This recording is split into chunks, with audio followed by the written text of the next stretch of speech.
Кирзаводын светлая нема улица Нимздир горала югыта. Ольга Куриленок, олататын мыды годни и пемыча бурса еча отживлась.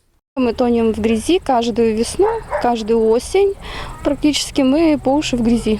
Мы устали от этого уже, и поэтому мы решили своими силами построить тротуары.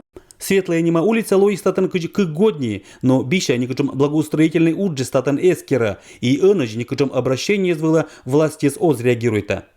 Но она не реагирует на наши просьбы, говорит, что 20 лет люди живут и ничего им не строили, вроде того, что вы тоже не ждите.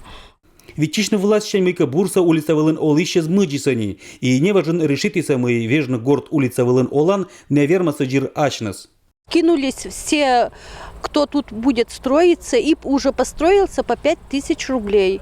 Вот хватило нам, около 20 тысяч мы истратили на пиломатериал, купили трубу, тоже 15 тысяч.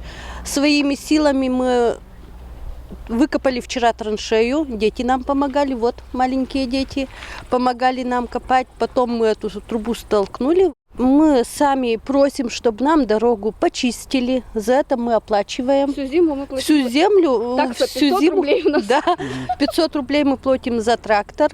Также перед тем, как сделать, мы сейчас немножко прогредировали, тоже так же трактористам платим. Ловим прямо трактора на дороге и оплачиваем.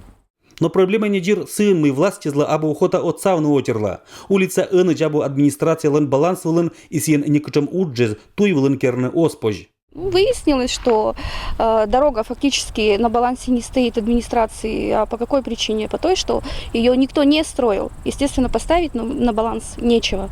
Поэтому нам отказали встретить в капитальном ремонте дороги. Ольга Куриленок лен кыджи улица Вылен мыдик олищезлен влазденен надея куса луниш луна. Но баражем верите мы администрация из чиновникез нылен проблеме зилы еще же озвуната. Алексей Никулин, Денис Дульцев, Вести Кудымкар.